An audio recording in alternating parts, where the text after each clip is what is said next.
안녕하세요. 돛돌한돈 영농조합법인 생산부장 박광호입니다. MSI 30도 달성을 위한 분만사 관리라는 주제로 발표를 하게 되었고, 다산성 관리에 있었던 여러 가지 에피소드를 설명하도록 하겠습니다. 발표 순서는 회사 소개, 성적 변화, 분만사 주간 관리, 그리고 다산성 관리 시 챙겨야 할 것, 그리고 마무리하도록 하겠습니다. 돛돌한돈 영농조합법인은 2004년 12월 전 고대 양돈 단지를 인수 후 돛돌한돈 영농조합법인을 창립하였습니다. 대표이사는 유재덕 대표님이십니다. 돛돌한돈의 현재 상황은 총 사육두수 5만 4천두, 모돈 3,050두 상시 모돈이고요. 사육 배수는 현재 한 17.7배 정도 되고 있습니다. 그리고 작년에 2020년도 기준으로 비옥돈 MSY 28두를 달성하였습니다. 본장 전경입니다. 요 지금 포인트에 보이시는 여기가 저희의 정액 제조 센터이고요. 그리고 이쪽 라인이 번식 라인이고, 그리고 이 두 군데가 후보사고요. 그리고 여기가 분만사고, 여기 이 포인트 쪽은 자둔사고요. 그 다음에 여기 임신사, 그리고 이쪽에 맨 위쪽이 임신사, 그리고 4개 동이 자돈사입니다. 그리고 가장 최근에 두 돈사를 중앙집중배기 돈사로 리모델링 하였고요. 그리고 이쪽은 지금 출하되고요. 그리고 여기 잘 안 보이시겠지만 여기가 지금 직원 기숙사입니다. 이쪽은 태비사고요. 저희가 아산에 돛돌 축산물 판매장을 운영하고 있습니다. 그리고 온라인 돛돌몰도 운영하고 있고요. 다산성 종단에서 태어난 비옥돈의 품질이 궁금하신 분들은 주문해서 드셔보시면 품질에 대한 궁금증을 해소하실 수 있을 것 같습니다. 시설 현황을 잠시 말씀드리겠습니다. 이 포유모돈 자동급이기를 2016년도에 도입하여 현재까지 운영하고 있습니다. 액상급이기도 2016년도에 도입하였고, 현재 자돈사의 70%를 액상급이 시스템으로 전환 운영하고 있습니다. 그리고 대용료 자동급이기도 현재 분만사의 전체 분만 틀에 설치 완료하였고, 그리고 베이비하우스 3개 동에도 설치 운영하고 있습니다. 냉방 설비는 저희는 전체 돈사, 본장 전체 돈사에 냉방 설비를 설치하여 운영하고 있습니다. 성적 요약을 잠시 말씀드리면 2011년도에 저희가 MSI 20두였고요. 2014년도에 24두, 그리고 2020년도에 28두가 나왔습니다. 돛들이 2014년도에 10주년이었습니다. 저희가 10주년 때 비전 발표를 2030 비전 발표를 하였습니다. 2030의 의미는 20주년에 MSI 30두를 달성하자라는 목표로 현재까지 운영하고 있고, 아마 달성 가능하지 않을까 생각합니다. 가장 최근에 21년도에 1월부터 4월까지의 성적을 잠깐 보시면 1월에 PSI가 37.9였고요. MSI가 34도 나왔습니다. 2월에 29.4, MSI가 28도 나왔고요. 3월에 32, MSI 27 나왔습니다. 4월에 32, MSI 32도 나왔고요. 올해 목표가 MSI 30도인데 달성할 수 있지 않을까 생각하고 있습니다. 여러분이 생각하는 다산성의 모도는 기준은 어떻게 되시는지 되게 궁금하고요. 지금부터 보여주는 자료는 돛들에서 다산성 모돈을 도입 후 결과를 가지고 말씀드리도록 하겠습니다. 여러분이 생각하시는 다산성 모돈의 기준은 어떻게 되십니까? 저희 현황판을 잠깐 보시면 일산이 3개고 지금 삼산이 하나에 있습니다. 산자수를 보시면 20두, 21두, 20두, 23두 이렇게 나오고 있고요. 포유 개시 두수가 20두, 16두, 15두, 18두 정도 나오고 있습니다.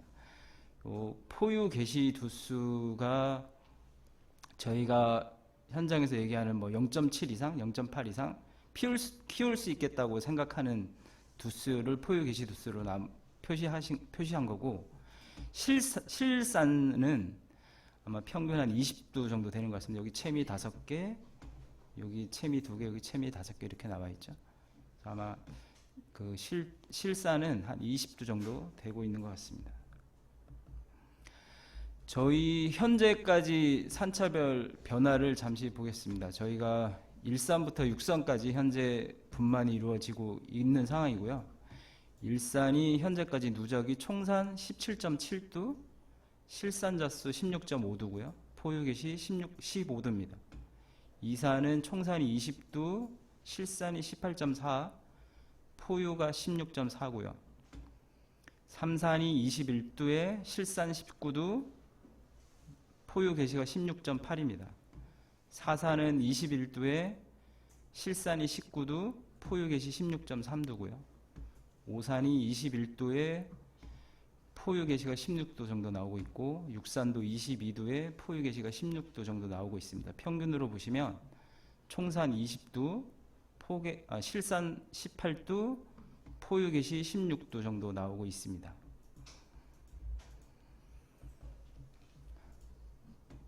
분만사 주간 관리 업무표입니다. 저희는 이후를 토요일 날 하고 있고요. 집중 분만은 월요일이고요. 그리고 주 분만이 이루어지는 것은 토요일, 일요일, 월요일, 화요일 이렇게 4일에 걸쳐서 분만이 이루어지고 있습니다.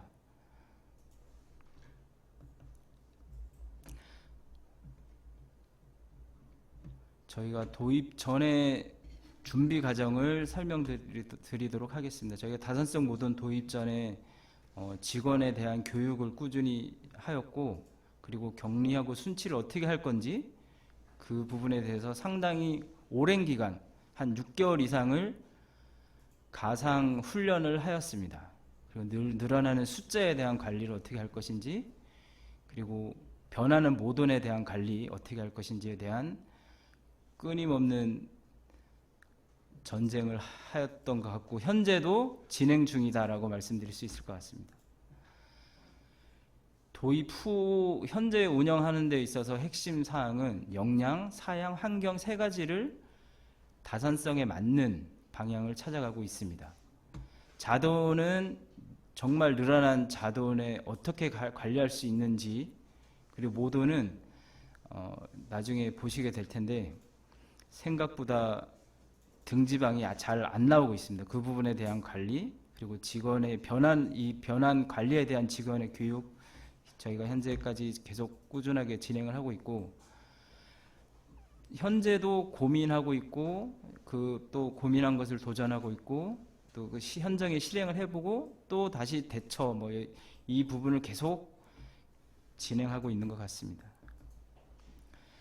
저희가 다산성 모던을 도입하기 전에 가장 큰 하두는 다산성 모던을 어떻게 키울 것인가 였던 것 같습니다.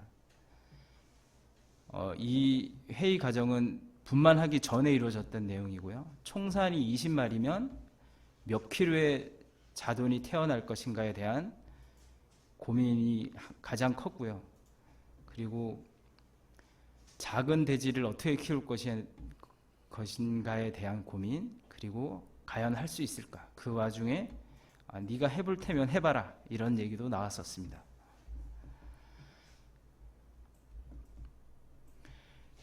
다산성 모던 도입이 현재 한 3년이 지났습니다. 3년이 지난 현재 저희 현장에 있는 직원들의 말하는 내용을 보면 어렵긴 하지만 우리는 계속 도전한다인 것 같습니다. 가장 큰 다산성을 하면 고민하는 여러 가지 사항에서 저희가 그냥 간단하게 현장에서 생각하는 건 왜 안 하는지, 왜 이 정도는 하지 않을까라고 저희는 현재 생각하고 있습니다. 도입 과정은 2016년도에 저희가 종돈업체를 통해서 유럽 종돈을 240두를 수입을 하였고요. 그리고 2018년도에 F1 분만을 시작하였습니다. 그리고 2019년도에 비육 생산 자돈을 분만을 시작하였고 2020년도에 비육 판매 MSY 28도를 달성하였습니다. 여기서 잠시 에피소드를 말씀드리면 2018년도에도 이 분만이 구정에 시작을 하였고요. 2019년도에도 구정 전날 시작을 하였습니다. 우연의 일치라고 하기에는 되게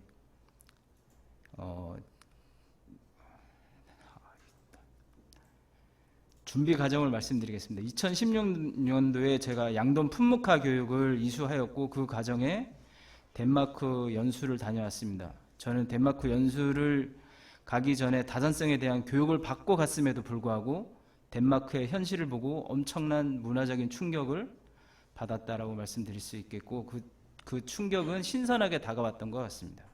그리고 저 2017년도에 종돈 선발을 진행하였고 그리고 장기 현장 실습을 약 2달간 저 포함 직원 3명이 현장 실습을 하였습니다. 그리고 그 후 다산성 모든 직원에 대한 교육을 꾸준히 실시하고 있고 현재도 하고 있습니다. 그리고 의식 전환 교육을 현재도 꾸준히 진행하고 있습니다. 오늘의 제가 발표하고자 하는 강의 내용 중에 가장 큰 부분을 차지하고 있는 양자에 대해서 말씀드리도록 하겠습니다. 총산 19두, 그리고 이 평균 생시체중이 1.1kg, 그리고 저체중 자돈이 900g 이하 자돈이 14% 이상 태어나는 현실을 마주하였을 때 저희 가장 큰 문제는 육성률 저하로 연결되었고, 그래서 양자관리, 대리모에 대한 활용에 대해서 많은 고민을 하였던 것 같습니다. 저희는 양자를 2가지를 방안을 가지고 운영을 하고 있습니다. 탯줄이 마른 상태를 확인 후 오전에 할지 오후에 할지를 현장에서 결정하고 있고요. 그리고 잉여 두수를 큰 자돈을 보내는 것을 원칙으로 하고 있습니다. 첫 번째 안은 11령 자돈을 베이비하우스로 보내고 그리고 11령 포유 모돈에 5일령 자돈을 붙이고 5일령 포유 모돈에 분만 당일 자돈을 붙이는 방안을 첫 번째 안이고요. 두 번째 안은 첫 번째 안과 비슷한데 5일령 자돈에 분만 당일 자돈을 바로 붙이는 것이 아니고 2, 3일령 자돈을 5일령 포유 모돈에 붙이고 2, 3일령 포유 모돈에 분만 당일 자돈을 붙이는 2가지 방안을 운영하고 있습니다. 왜 2가지 방안을 운영하고 있냐면 저희가 초기 양자를 하시는 분이 2분입니다. 두 분이 각자 다른 동에서 각자 다른 방식으로 운영하고 있습니다.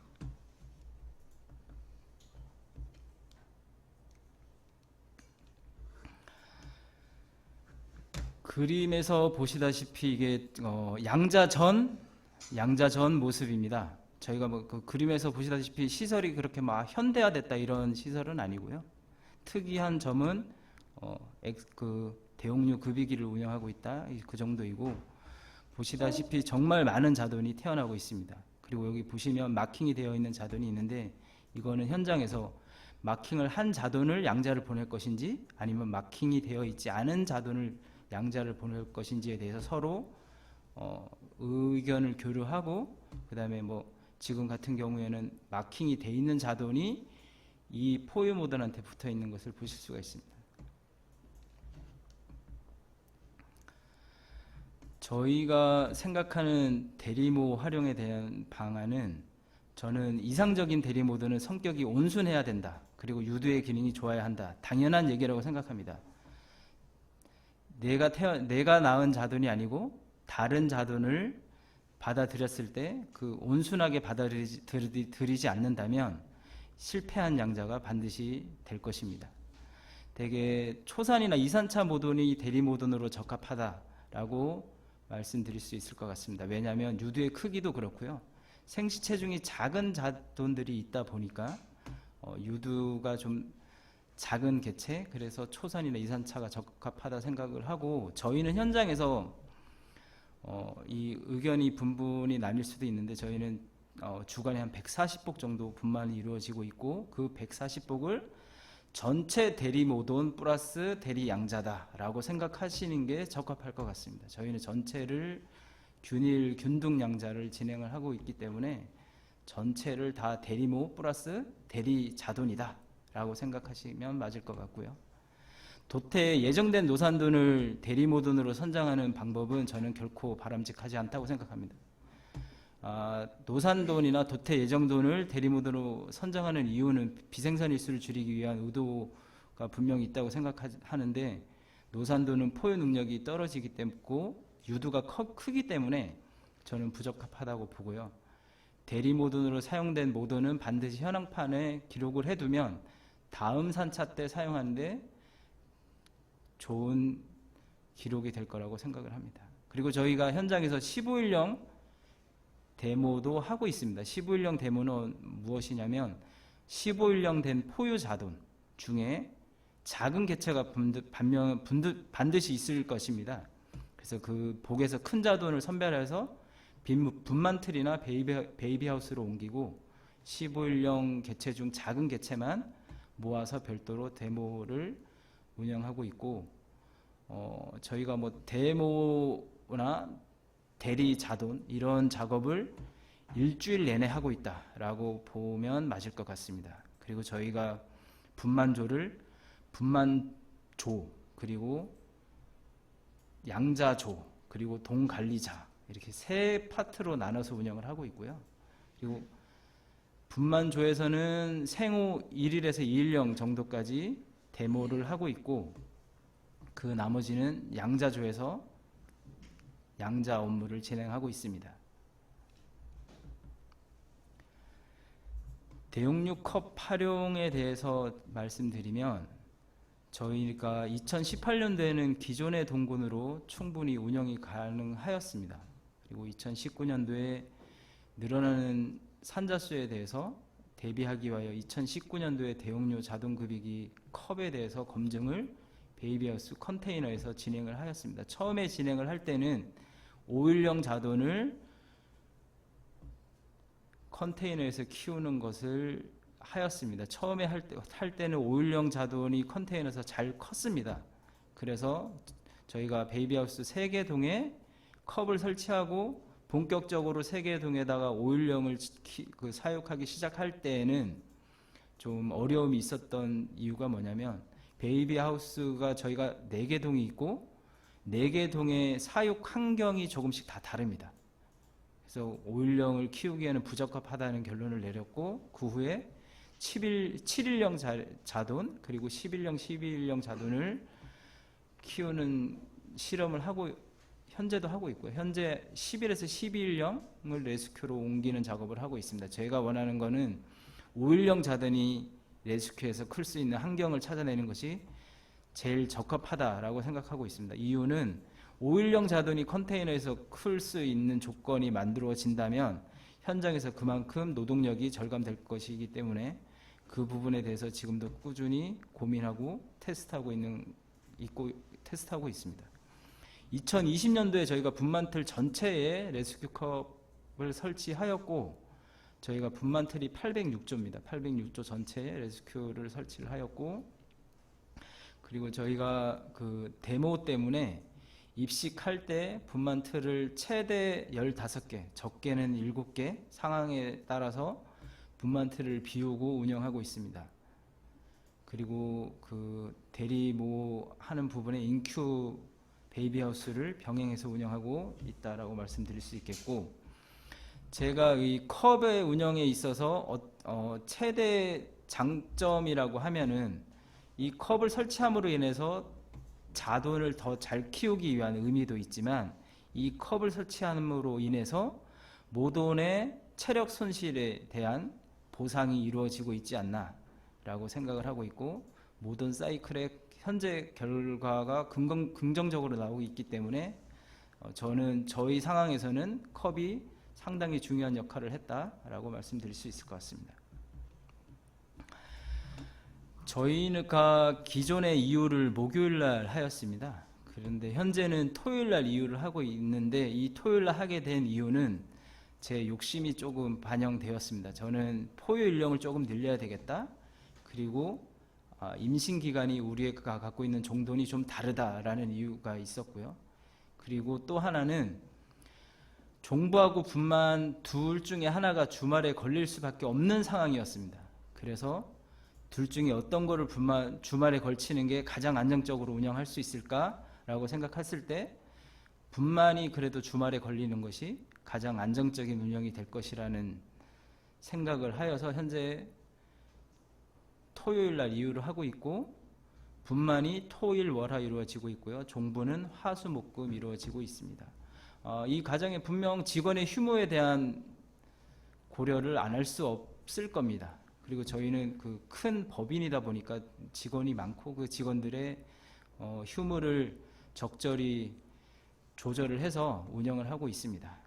그리고 토요일 날 이후를 하고 또 50%의 직원은 휴무를 하고 50%의 직원은 근무를 하는데, 처음에는 좀 어려울 줄 알았지만 지금 해보니 그렇게 뭐 문제가 된다라고 생각하고 있지는 않습니다. 저희가 일요일까지는 자연분만을 하고 있고요. 월요일하고 화요일은 돈방 운영 상황에 따라서 유도분만을 실시하고 있습니다. 그리고 저희가 갖고 있는 종도는 저희는 임신기간을 117일을 기준으로 운영을 하고 있고, 자연분만으로 이루어지는 애들은 115일에서 116일에 분만을 하고 있습니다. 그리고 저희가 실제로 현황판에 117일로 기입을 하고 있는데, 교배 시작하는 날짜로 기입을 하는 게 아니고 교배가 끝나는 시점을 기준으로 117일을 기입하고 있기 때문에 115일에 낳는 애도 실질적으로는 116일이다 라고 보시면 맞을 것 같습니다. 이 자료는 제가 어떤 강의를 듣다가 유럽 생시체중에 대한 그 자료를 보다가 저희 건 어떻게 될까 싶어서 그 강의를 듣고 나서 정리를 한 내용인데요. 16도까지는 크게 뭐 문제가 된다라고 볼 수는 없을 것 같고, 17도 이상 태어나는 자돈의 그 모돈에 대한 자돈의 생시체중을 보시면 1kg 미만인 자돈이 35% 이상 태어나고 있다라고 보시면 될 것 같습니다. 다산성 모돈의 성공 요인은 이 30%를 어떻게 키우느냐에 달려 있는 것 같습니다. 그리고 최근에 저희가 그 양돈 연구에 오기 전에 며칠 전에 생시체중을 쟀는데, 최근에 1kg 미만이 약 20%까지 약 10% 정도 개선된 효과를 나타내고 있습니다. 늘어난 산자수만큼 낮아지는 생시체중은 당연하다고 생각합니다. 이 부분을 어떻게 해결할 건가, 해결 방안을 어떻게 할 건지에 대한 꾸준한 고민, 그 해결 방안을 현장에서 찾아야 된다라고 생각합니다.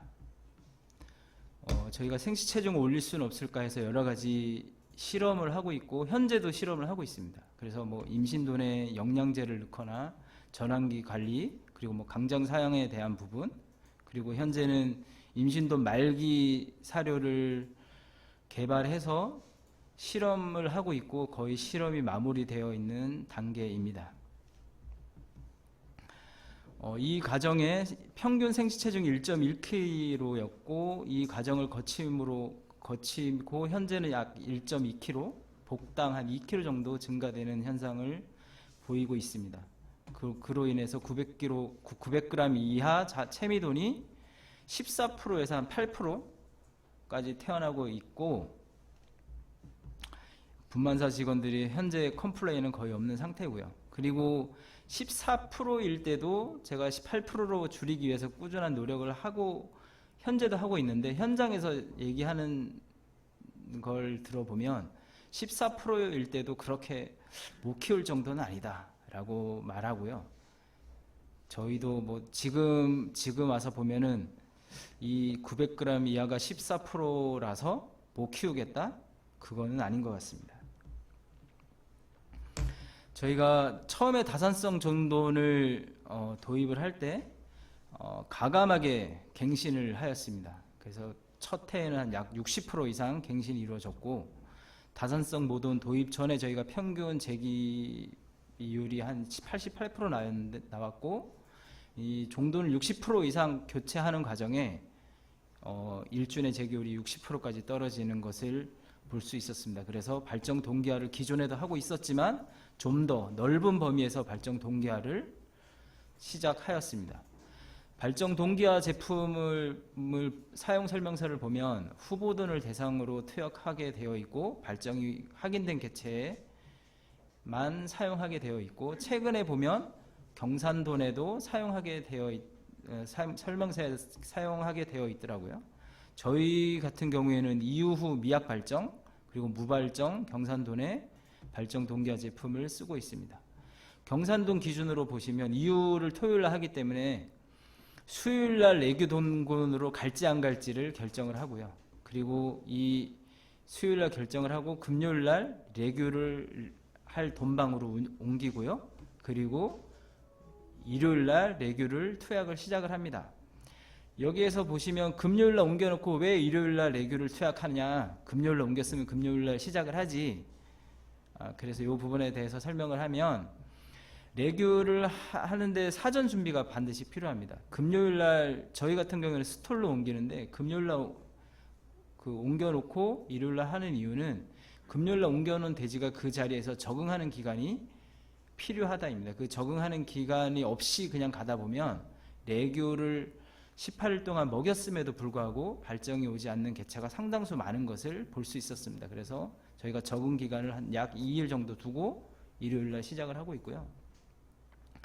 일요일날 레규를 시작하기 때문에 18일 후인 수요일날 레규가 끝나고 교배는 약 6일 후인 화요일 오후부터 들어가고 있습니다. 그리고 저희가 레규를 처리한 동구는 발정이 종료될 때까지 24시간 간격, 어떤 대지는 12시간 간격으로 뭐 4회에서 5회, 많게는 6회까지 교배를 하고 있습니다. 발정 동기화 제품을 쓰실 때 반드시 주의하실 부분은 발정이 왔던 개체에 쓰라고 사용 설명서에 나와 있습니다. 그리고 급이 전에 반드시 사전 준비가 필요하다이고 정시 정량의 원칙을 지켜야 된다라고 말씀드릴 수 있겠습니다. 급이 전 사전 준비에 대해서 말씀드리면 제가 덴마크 연수에 갔을 때 덴마크에서는 와인이나 뭐 달달한 제품, 저희 같은 뭐 사과 주스, 콜라 뭐 이런 것을 사전에 한 3일에서 4일 먹이는 작업을 하고 그 다음에 레규를 시작을 하더라고요. 그래서 저희도 그런 부분이 반드시 필요하다라고 생각을 하고 군사든 스토리든 저는 큰 의미는 없다고 생각을 합니다. 원칙만 지키고 정량을 정시에 먹인다면 저는 10마리 먹이면 9마리는 와야 된다라고 생각을 합니다. 저희는 물을 잠그고 밥그릇을 깨끗이 닦은 후에 사료를 컵에다 한 컵 담고 그 다음에 약과 함께 급여를 하고 있고요. 저희는 또 오후에 매일 일정한 시간에 급여하려고 노력하고 있습니다.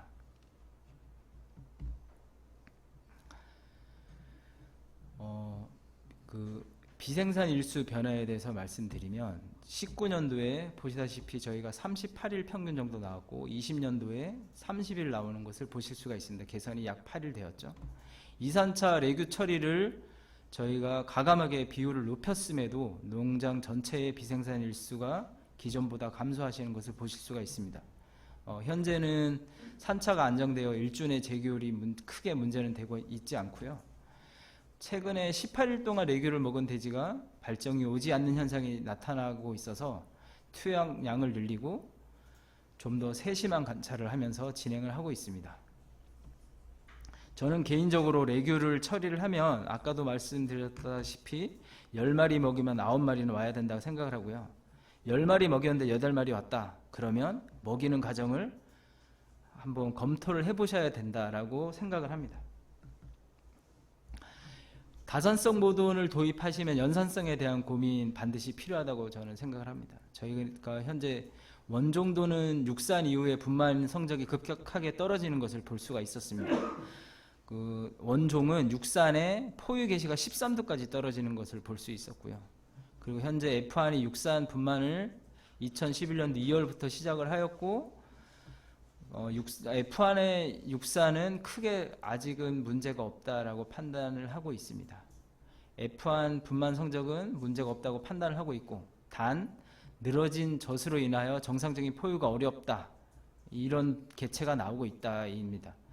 저산차일 때부터 늘어난 젖으로 인하여 포유가 안 되는 개체들이 상당수 많이 보였는데 육산이 산차가 올라가면서 그런 비율이 좀 더 많이 발생하고 있습니다. 그래서 분만 당일, 분만 그 다음날 저희가 그 유두를 포유할 때 이렇게 올려주는 작업, 사람이 인위적으로 올려주는 작업을 하고 있고요. 그런 작업을 하지 않으면 작은 개체들이 포유를 못하는 경우가 나오는 것을 볼 수가 있습니다. 발굽 문제를 말씀드리면 다산성 종돈에 대해서 말씀하시는 대부분의 사람들이 발굽 문제를 화두로 하고 있습니다. 원종일 때 저희가 원종돈을 후보돈을 사육하고 있을 때 이 개체 문제 있다 저희가 판단했습니다. 90%까지 문제가 있다라고 판단했고요. 그리고 원종에서 태어난 원종, 뭐 F1이 아니고 요크셔에서 요크셔로 태어난 자돈들은 대물림 되고 있습니다. 발굽에 대해서 대물림이 되고 있고요. F1은 원종돈만큼은 아닌데 30% 뭐 그 이상 관리가 필요하다라고 말씀드릴 수가 있겠습니다. 뭐 결론을 말씀드리면 전체 모돈이 발굽 관리가 필요한 종돈이다라고 말씀드릴 수 있겠고, 이 부분은 분명 종돈별로 차이가 있을 거라고 생각을 합니다. 그래서 발굽 문제를 해결하기 위해서 현재 미네랄 첨가제를 실험을 하고 있고요. 미네랄 첨가제를 투입을 하면 인력의 효율성에 대해서 개선 여지가 있다라고 생각을 해서 현재 테스트를 꾸준히 하고 있습니다.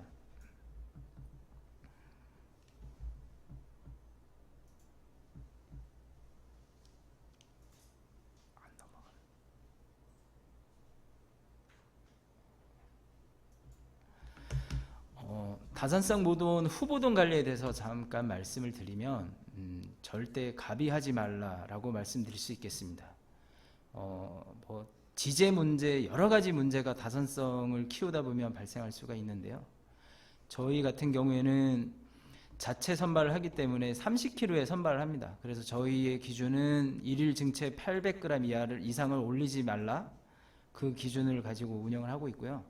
후보돈을 종돈장에서 사시는 분들은 아마 90kg에서 100kg 요 사이에 사실 겁니다. 아마 그런 농장들은 일일 증체에 한 600g 생각하시고 운영하시면 맞을 것 같습니다. 저희는 후보돈 전용 스토어를 통해서 현재 적응 훈련 및 체험 관리를 하고 있고요. 그리고 뭐 후보돈을 키우다 보면 가비된 개체가 안 나올 수 없습니다. 그래서 저희는 가비된 개체가 나오면 가감하게 절식을 합니다. 월 1회 가비된 구간은 절식을 하고 있고, 절식을 할 때는 가감하게 48시간 이상 절식을 하고 있습니다. 그리고 절식을 하기 시작하면 교배가 들어가기 전까지 약 3회에서 4회 정도 절식 구간을 운영을 하고 있고요. 저희는 그 체중을 기준으로 교배를 하고 있습니다. 150kg에 근접한 개체를 교배를 하고 있고, 150kg에 근접한 개체들의 생일을 보면 대략 한 250에서 260일 정도 나오고 있는 것 같습니다. 그리고 저희가 다산성 모돈의 가장 큰 이슈가 좀 문제가 될 소지가 있는데 말씀드리면, 교과서에 한 뭐 이웃이 적정 등지방이 13mm에서 15mm라고 나와 있습니다. 근데 여기서 보시다시피 저희가 지금 높은 개체가 한 13mm 정도, 14mm가 나오는 개체가 없습니다. 보시다시피 14mm가 나오는 개체가 없는 것을 보실 수가 있고요. 현재까지도 14mm 이상 나오는 개체는 그렇게 많지 않다라고 말씀드릴 수 있겠습니다. 이 그래프에서 보시면 중기에서 말기로 넘어가는 단계에 등지방이 하락하는 것을 보실 수가 있습니다. 저희가 유선 발육 기간을 가지고 있는데 이 등지방을 찍을 때 약 유선 발육기를 한 20일 정도 갔었습니다. 20일 정도 갔는데 유선 발육기가 끝났는데 공교롭게 등지방이 떨어지는 것을 보실 수가 있습니다. 그래서 저희가 왜 등지방이 떨어질까? 그래서 등지방이 떨어지는 개체를 개선하기 위해서 유선 발육기를 가지 말자. 그래서 유선 발육기를 안 가고 유선 발육기 없이 2.6kg를 말기에 급여했는데, 유선 발육기를 가지 않은 개체에 대해서 분만실에서 클레임이 들어왔습니다. 포유 성적이 떨어진다. 유량이 부족한 것 같다. 라고 해서 프로그램을 유선 발육계를 다시 가자. 그래서 유선 발육계를 다시 갖고 검증을 해보자. 그러면 정말 유선 발육기가 끝나면 등지방이 하락하는지. 그래서 구간을 정해서 그 전체 구간을 초기부터 말기까지 추적 관리를 하였습니다. 그리고 각 산차별로 15도 이상 측정을 하였고요. 추적 관리를 해본 결과 유선 발육기가 끝나고 말기로 전환하는 과정에 그 등지방이 하락되지 않는다라는 결론이 나왔습니다.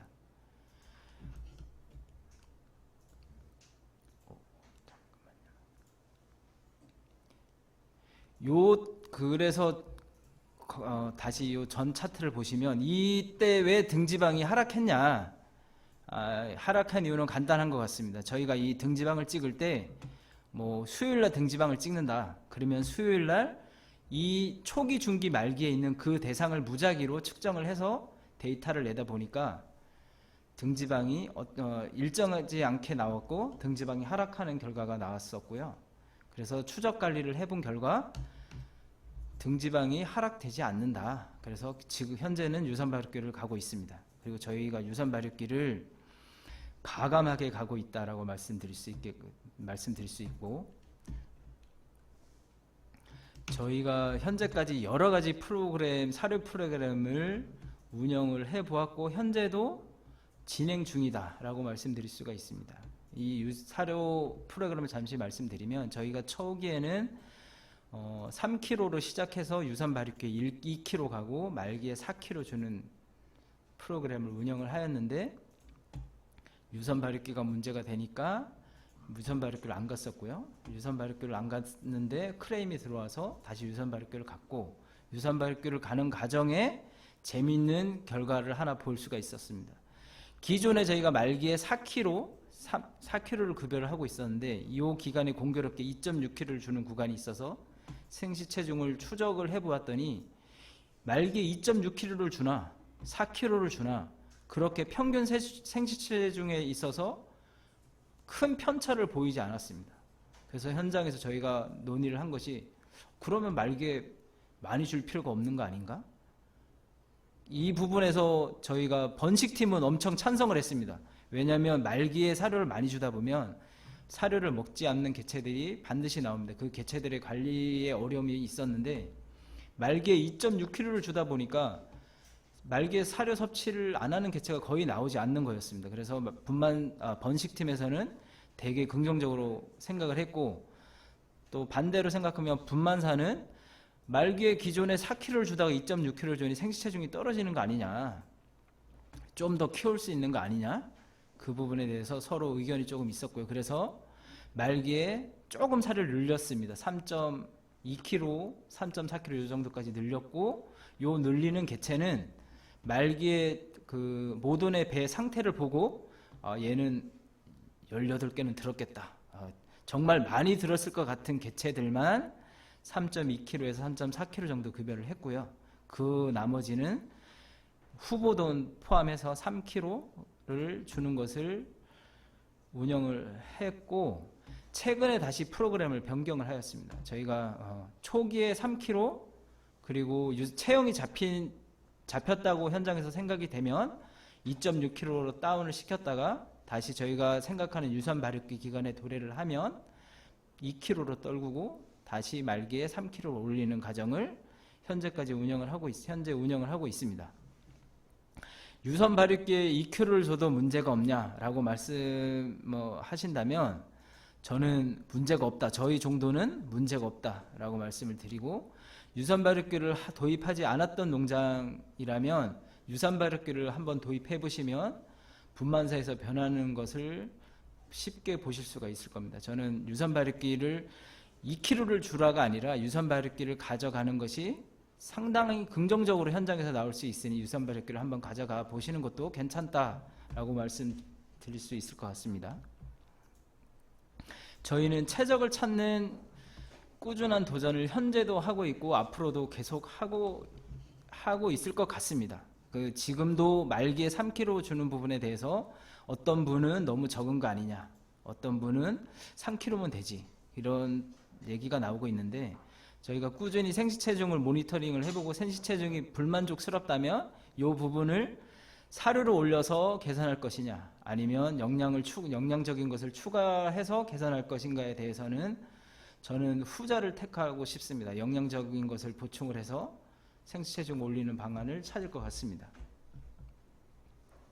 저희의 분만사 프로그램을 보시면 입방해서 분만할 때까지 감량하지 않는 프로그램을 운영을 하고 있고요. 그리고 최대 9kg로 운영을 하고 있고, 이 프로그램은 평균 사료 섭취가 7kg를 타켓으로 설치를 해서 운영하고 있습니다.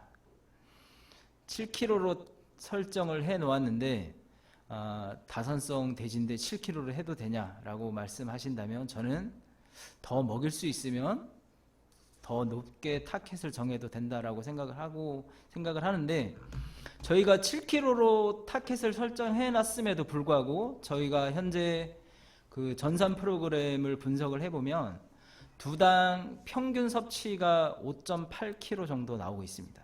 그 5.8kg 정도 나오고 있다면 현장에서 분명 허실되는 부분도 있기 때문에 5.5에서 6kg 안에 있지 않나, 실질적으로 모돈이 먹는 것은 그렇지 않나라고 생각을 하고 있고요. 그리고 입방에서 왜 감량을 하지 않냐라고 하면 잘 모르겠습니다. 저도 감량을 하지 말라고 배워서 감량을 안 하는데, 감량을 안 해도 현재 크게 분만하는데 문제가 없습니다. 그리고 분만 당일에도 일어나서 밥을 먹는 개체가 있습니다. 그 개체들은 먹게 저희는 냅둡니다. 저희는 자동급이기를 설치 운영하고 있는데, 자동급이기에서 뭐 세팅을 하면 되는데 저희는 굳이 세팅하지 않고 있고요.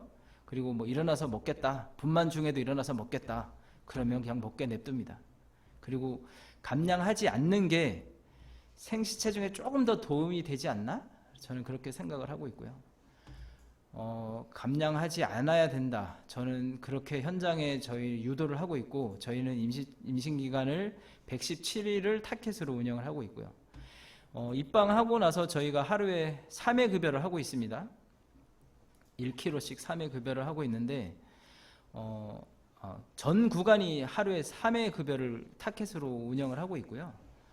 3회를 급여를 하다가 보니까 분만사에서 초기에 압사가 조금 늘어나는 부분이 반드시 있습니다. 그 부분이 반드시 있는데, 그럼에도 불구하고 3회를 운영하는 이유는 3회를 운영하는 것이 좋다라는 결과가 많아서 저희도 3회를 운영을 하고 있고, 크게 뭐 3회를 운영했을 때 크게 문제가 된다라고 저는 생각을 하고 있지는 않습니다. 물론 압사가 늘어나기는 하는데 뭐 그 부분은 어떤 식으로든 현장에서 개선할 수 있는 부분이 있을 거라고 생각을 하고요. 저희가 분만사에서 자동급이기를 운영하기 때문에 자동급이기에서 저희 거는 세팅이 됩니다.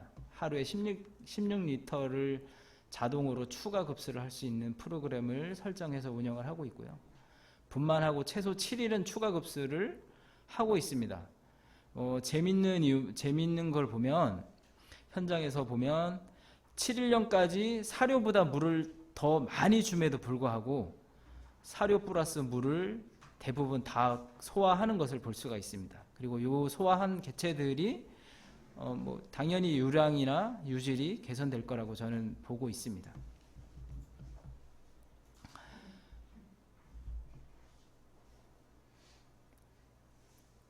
지금까지 제가 말씀드린 건 저희가 다산성 모던을 도입 후에 12,000두 가량 분만을 하였습니다. 12,000두를 분만한 자료를 가지고 분석해서 말씀드렸고, 이 12,000두 분만 과정에서 보면 사산 비율이 평균 8.5% 정도 나오고 있다라고 말씀드릴 수 있겠고, 분만사 육성률은 현재 한 89% 정도 나오고 있다라고 말씀드릴 수 있겠고, 그리고 저희가 직원들 평균 근무 연수가 내국인 직원으로 말씀드리면 평균 한 8년 정도 나오고 있고요. 번식 팀장은 10년차 된 분이 있고, 참고로 저는 15년차 됐네요. 다산성 모던을 도입했을 때 가장 좋은 점이 뭐냐라고 물어보신다면 산자수하고 포유 능력인 것 같습니다.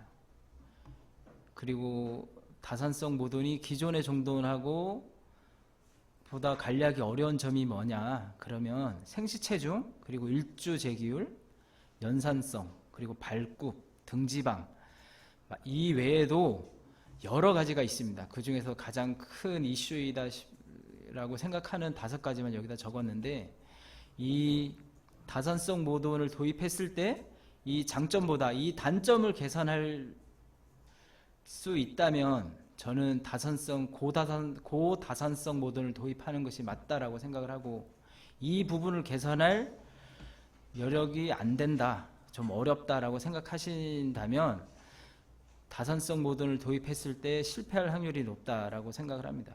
그리고 현재도 생시체중에 대해서 개선의 의지를 저희가 보이고 있고 여러 가지 제품을 쓰고 있는데, 분명 저는 개선될 거라고 보고 있고요. 제기율은 개선되는 게 보이고 있고, 연산성은 그냥 6산 정도 썼으면 많이 쓴 거 아닌가, 저는 그렇게 생각을 하고 있습니다. 그리고 다산성 모돈이 연산성의 제일 큰 문제가 약하다, 그리고 체장이 길다, 그리고 체폭이 좀 넓다, 그 부분인데, 저는 체장이 길면 빨리 도태시키면 되지 않나? 라고 생각을 하고 있고요. 5산이든 6산이든 저는 그게 중요한 게 아니라고 생각을 합니다. 그 발굽 문제는 분명 관리를 해야 될 필요성이 있고, 등지방은 아까 보셨다시피 대한민국 교과서에 나와 있고, 축산을 전공하신 분들의 자료를 보면 그 자료에 충족되지 않는 부분이 반드시 있습니다. 그리고 현실이 그렇고요. 저희가 좀 갖고 있는 정도는 현실이 그런데, 그럼에도 불구하고 산자수하고 포유 능력이 우수하다, 그리고 등지방이 얇음에도 불구하고 저희가 1년째 이유를 14도를 하고 있다라고 말씀드릴 수 있습니다. 저는 다산성을 할래 말래라고 물어보신다면 저는 다산성을 하고 싶다. 그리고 왜 늦게 했을까? 지금 그렇게 생각하고 있습니다. 마무리를 하자면 다산성 모돈의 잠재력을 최대한 끌어내야 된다라고 말씀드릴 수 있겠습니다. 다산성 모돈을 도입하기 전에 사전에 충분한 준비를 하셔야 되고, 그리고 시설 투자 반드시 해야 된다라고 말씀드릴 수 있겠습니다. 그리고 기본 관리, 그리고 어떻게 점검할 거고 어떻게 매뉴얼을 할 것인지에 대해서 사전에 준비를 하시고 들어가셔도 실패할 확률이 높기 때문에 사전에 충분히 준비를 하시고 들어가셨으면 좋겠고요. 그리고 저희가 지속적인 도전과 검증은 저희뿐만 아니라 여러분들이 다산성에 대해서 도전하고 검증하고 있기 때문에 충분히 데이터가 쌓일 거라고 보고 있습니다. 다산성 모돈을 하시고 싶다면 잠재력을 최대한 끌어낼 수 있는 방안을 염두에 두시는 게 좋을 것 같고요. 제가 준비한 자료는 여기까지 하고, 나머지 부분은 양돈연구의 홈페이지나 양돈연구의 책자에 매뉴얼 부분은 올리도록 하겠습니다. 그 부분을 참고하시고, 혹시 궁금한 부분이 있으시면 양돈연구회를 통해서 질문해 주시면 제가 성실히 나중에라도 답변 드리도록 하겠습니다. 긴 시간 경청해 주셔서 감사합니다. 부장님, 지금 질문이 몇 가지가 들어왔는데, 처음에 들어온 질문은 이제 양자 관리 부분인데, 간단하게 정리하면 양자 관리의 효과하고 덴마크에서 하는 방식이 좀 다른 것 같다. 그 이유가 뭐냐? 요거에 대해서 간단하게 좀 말씀 좀 부탁드리겠습니다. 덴마크에서 다를 수도 있는데요. 제가 연수를 약 2달을 했습니다.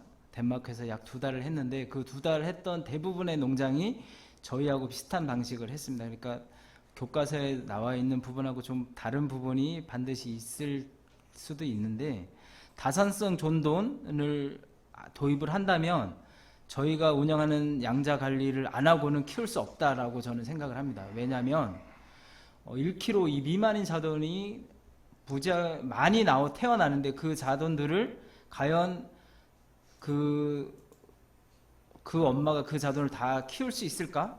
반대로 생각하면 저는 키울 수 없다고 생각하기 때문에 저희는 전체를 대리모, 전체를 대리자돈이라는 개념으로 운영을 하고 있는데 그 부분에 대해서는 옳고 그름이 아니고 좀 다르다라고 생각해 주시는 게 좋을 것 같습니다. 네. 그리고 덴마크에 갔다 오신 분이 꽤 많으신 것 같습니다, 전국에. 그래서 이제 그런 경험을 가지고 질문하시는 분들이 있는데, 덴마크 양돈 연구소 자료에 의하면 임신 말기 사료량이 한 3.5kg가 최적이라는데, 돛들은 한 3kg 정도 주는 것 같다. 저희도 예전에 4kg를 줬었습니다. 4kg를 줬었는데 제가 아까 말씀드렸다시피 우연한 계기로 말기에 2.6kg를 주는 기간이 있었습니다. 그래서 그 기간에 저희가 생시 체중을 상당히 오랫동안 측정을 하고 있고 현재도 측정을 하고 있습니다. 그래서 1.6kg로 줬을 때 생시 체중이 변할까? 그래서 그 생시 체중을 측정해 본 결과 그 기존에 4kg를 주나 2.6kg를 주나 그렇게 크게 생시 체중의 편차가 나오지 않는 것을 볼 수가 있었습니다. 그래서 그렇게 운영하고 있는데 현재 저희가 3kg로 운영을 하고 있습니다. 3kg로 운영을 하고 있는데 3.5kg까지 주지 않아도 저희는 만족하고 있기 때문에 3kg로 운영을 하고 있는데 그 부분에 대해서 관리하시는 농장에서 만족하지 못한다, 생시체중에서 만족하지 못하신다면 늘리는 부분도 당연하다고 저는 생각을 하고요. 저희는 만족하기 때문에 3kg로 한다라고 말씀드릴 수 있을 것 같습니다. 예. 분만사 입식을 하고 나면은 임신돈 사료가 아니고 포유돈 사료를 구비를 하시겠죠? 혹시 네. 다른 전환기 사료나 이런 걸 사용하시나요? 전환기 사료에 대해서 검토를 하고 있는데 현실적으로 좀 어려운 부분이 있습니다. 그래서 전환기 사료에 현재 테스트를 하고 있다라고 말씀드릴 수 있을 것 같습니다. 예. 마지막으로 제가 질문을 좀 드릴 거는 아까 분만사 사진을 제가 잘 못 봤는데 자동으로 이렇게 마킹을 뭐 하시는 게 좀 있나 봅니다. 네네. 근데 거기 기준이 뭐 있을까요? 마킹을 하는 이유는 초유 섭취를 충분히 해야 된다인데 초유 섭취의 기준이 뭔가는 아마 농장마다 다를 것이고요. 저희의 기준은 탯줄이 마른 상태를 보고서 초유 섭취가 됐다 안 됐다를 판단하고 그 작은 개체들이 조금 더 포유를 해야 된다. 그리고 초유 섭취를 하는 부분에 있어서 분할 포유에 대해서 말씀드리면 분할 포유를 해야 되냐 말아야 되냐라고 말씀하신다면 할 수도 있고 안 할 수도 있는 거 아니냐? 저는 그렇게 생각을 하고 있고 저희도 부분적으로 분할 포유를 하고 있는데 아까 그 마킹 해놓은 그 과정은 분할 포유를 하고 있는 과정에 있다라고 말씀드릴 수 있겠고 마킹을 하는 이유는 마킹한 개체를 양자로 보낼 건지 아니면 마킹한 개체를 양자를 안 보낼 건지에 대해서 서로의 신호다라고 말씀드릴 수 있을 것 같습니다. 네, 감사합니다. 이 돛들 한돈 영농조합법인의 MSY 30도 도전은 어쨌든 충분한 사전 준비와 또 원칙을 철저히 준수하고 투자, 연구, 도전하고 또 직원들이 주인의식을 가지고 또 열심히 해서 그 목표에 도전하고 있는 것 같습니다. 어쨌든 좋은 강의 발표해 주신 박강호 부장님께